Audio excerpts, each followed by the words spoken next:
Sesudah itu, ada hari raya orang Yahudi, dan Yesus berangkat ke Yerusalem. Di Yerusalem dekat pintu gerbang domba, ada sebuah kolam yang dalam bahasa Ibrani disebut Betesda.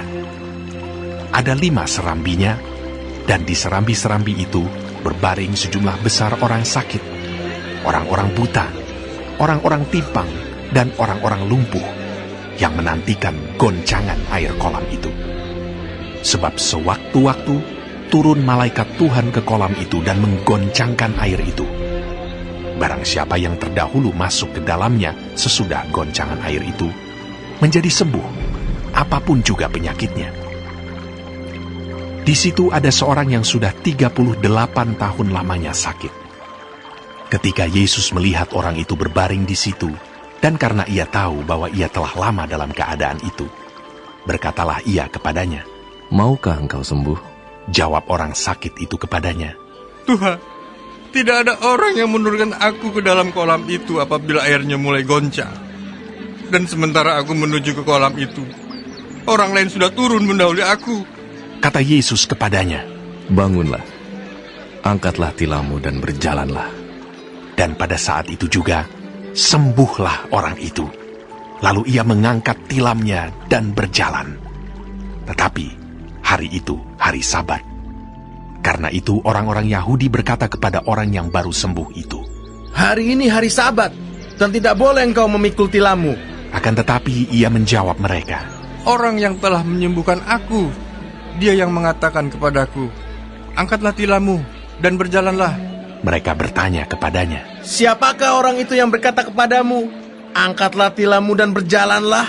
Tetapi orang yang baru sembuh itu tidak tahu siapa orang itu, sebab Yesus telah menghilang ke tengah-tengah orang banyak di tempat itu. Kemudian Yesus bertemu dengan dia dalam bait Allah, lalu berkata kepadanya, "Engkau telah sembuh. Jangan berbuat dosa lagi, supaya padamu jangan terjadi yang lebih buruk." Orang itu keluar, lalu menceritakan kepada orang-orang Yahudi bahwa Yesuslah yang telah menyembuhkan dia. Dan karena itu orang-orang Yahudi berusaha menganiaya Yesus, karena ia melakukan hal-hal itu pada hari Sabat. Tetapi ia berkata kepada mereka, "Bapakku bekerja sampai sekarang, maka aku pun bekerja juga." Sebab itu orang-orang Yahudi lebih berusaha lagi untuk membunuhnya, bukan saja karena ia meniadakan hari Sabat, tetapi juga karena ia mengatakan bahwa Allah adalah Bapanya sendiri, dan dengan demikian menyamakan dirinya dengan Allah. Maka Yesus menjawab mereka, katanya, "Aku berkata kepadamu, sesungguhnya anak tidak dapat mengerjakan sesuatu dari dirinya sendiri, jikalau tidak ia melihat Bapa mengerjakannya. Sebab apa yang dikerjakan Bapa, itu juga yang dikerjakan anak. Sebab Bapa mengasihi anak, dan ia menunjukkan kepadanya segala sesuatu yang dikerjakannya sendiri. Bahkan ia akan menunjukkan kepadanya pekerjaan-pekerjaan yang lebih besar lagi daripada pekerjaan-pekerjaan itu, sehingga kamu menjadi heran. Sebab sama seperti Bapa membangkitkan orang-orang mati dan menghidupkannya, demikian juga anak menghidupkan barang siapa yang dikehendakinya. Bapa tidak menghakimi siapapun, melainkan telah menyerahkan penghakiman itu seluruhnya kepada anak, supaya semua orang menghormati anak sama seperti mereka menghormati Bapa. Barang siapa tidak menghormati anak, ia juga tidak menghormati Bapa yang mengutus dia.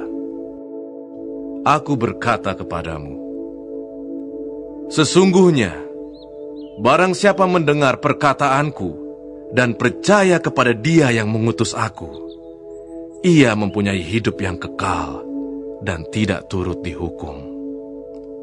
Sebab ia sudah pindah dari dalam maut ke dalam hidup. Aku berkata kepadamu, sesungguhnya saatnya akan tiba, dan sudah tiba, bahwa orang-orang mati akan mendengar suara Anak Allah, dan mereka yang mendengarnya akan hidup. Sebab sama seperti Bapa mempunyai hidup dalam dirinya sendiri, demikian juga diberikannya anak mempunyai hidup dalam dirinya sendiri. dan ia telah memberikan kuasa kepadanya untuk menghakimi, karena ia adalah anak manusia.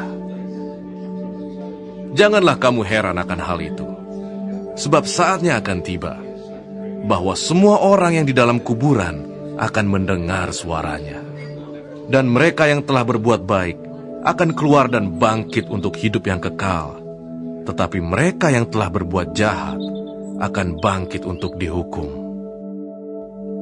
Aku tidak dapat berbuat apa-apa dari diriku sendiri. Aku menghakimi sesuai dengan apa yang aku dengar. Dan penghakimanku adil. Sebab aku tidak menuruti kehendakku sendiri, melainkan kehendak Dia yang mengutus aku. Kalau aku bersaksi tentang diriku sendiri, maka kesaksianku itu tidak benar. Ada yang lain yang bersaksi tentang aku, dan aku tahu bahwa kesaksian yang diberikannya tentang aku adalah benar. Kamu telah mengirim utusan kepada Yohanes, dan ia telah bersaksi tentang kebenaran. Tetapi aku tidak memerlukan kesaksian dari manusia. Namun aku mengatakan hal ini supaya kamu diselamatkan. Ia adalah pelita yang menyala dan yang bercahaya, dan kamu hanya mau menikmati seketika saja cahayanya itu. Tetapi aku mempunyai suatu kesaksian yang lebih penting daripada kesaksian Yohanes, yaitu segala pekerjaan yang diserahkan Bapa kepadaku, supaya aku melaksanakannya. Pekerjaan itu juga yang kukerjakan sekarang, dan itulah yang memberi kesaksian tentang aku, bahwa Bapa yang mengutus aku. Bapa yang mengutus aku, Dialah yang bersaksi tentang aku. Kamu tidak pernah mendengar suaranya, rupanya pun tidak pernah kamu lihat.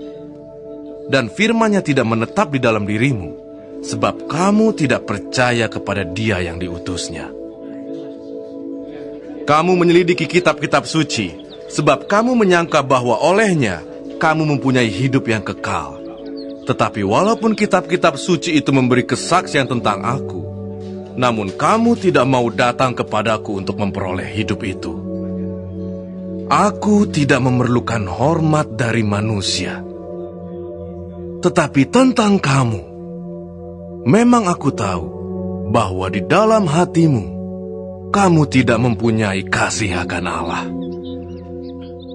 Aku datang dalam nama Bapa-Ku, dan kamu tidak menerima aku. Jikalau orang lain datang atas namanya sendiri, kamu akan menerima dia. Bagaimanakah kamu dapat percaya? Kamu yang menerima hormat seorang dari yang lain, dan yang tidak mencari hormat yang datang dari Allah yang Esa. Jangan kamu menyangka bahwa aku akan mendakwa kamu di hadapan Bapa. Yang mendakwa kamu adalah Musa, yaitu Musa yang kepadanya kamu menaruh pengharapanmu. Sebab jikalau kamu percaya kepada Musa, tentu kamu akan percaya juga kepadaku, sebab ia telah menulis tentang aku. Tetapi jikalau kamu tidak percaya akan apa yang ditulisnya, bagaimanakah kamu akan percaya akan apa yang kukatakan?